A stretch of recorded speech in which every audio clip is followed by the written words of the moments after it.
Bonjour et bienvenue sur la première vidéo du guide sur Excel 2010 de la société IGEN Formation. Dans cette première vidéo, nous allons vous présenter l'interface du logiciel et le fonctionnement d'un tableur. Les carreaux que vous pouvez voir ici représentent la feuille de calcul. Elle est composée de cellules et chacune de ces cellules a sa propre barre de formule. Ceci est la barre de formule de chacune des cellules. Lorsque vous rentrez des données dans une cellule, elle s'affiche dans sa barre de formule. J'ai rentré ici du texte dans la barre de formule et ça écrit le texte dans la cellule. Si je veux rentrer un calcul, il ne suffit pas de rentrer juste le calcul. Il faut expliquer à l'ordinateur que je veux faire un calcul en mettant égal au début de la barre de formule. C'est ainsi que l'on fait des calculs dans une cellule. Dans Excel 2010, bien évidemment, comme dans tous les Excel, vous pouvez modifier la police de vos textes. Il y a énormément de polices disponibles, hein, vous avez un choix très varié. Vous pouvez, dans de grandes cellules, dans Excel,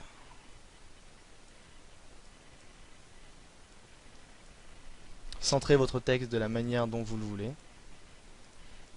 Vous avez un grand nombre de combinaisons. Nous verrons les autres fonctionnalités de l'onglet Accueil plus tard. Ensuite, vous avez l'onglet Insertion. Il vous permet d'insérer à l'intérieur de votre feuille de calcul des tableaux.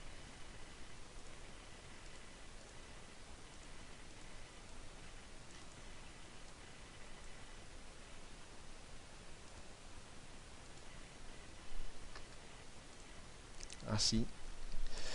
Il vous permet aussi d'insérer des images qui seront dans vos données.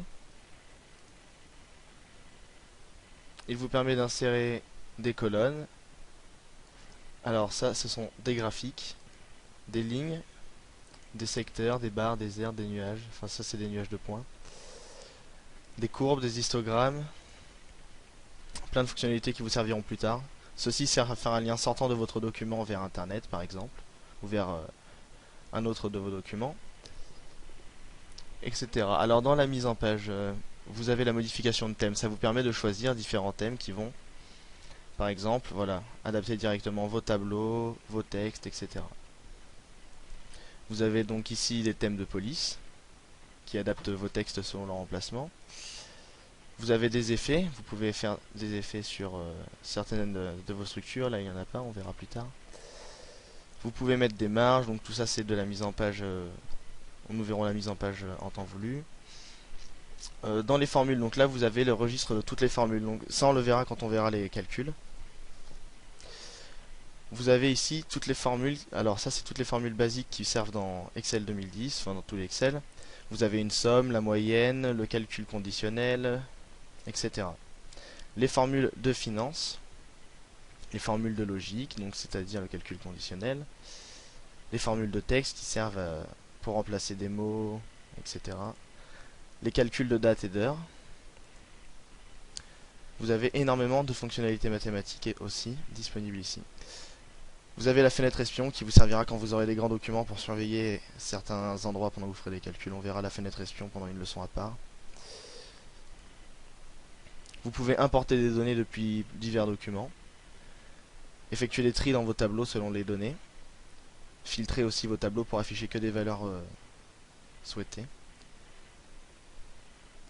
Dans la révision, vous avez le correcteur d'orthographe et les dictionnaires. Si vous voulez ajouter des données dans les dictionnaires, ça sera par ici. On verra ça plus tard.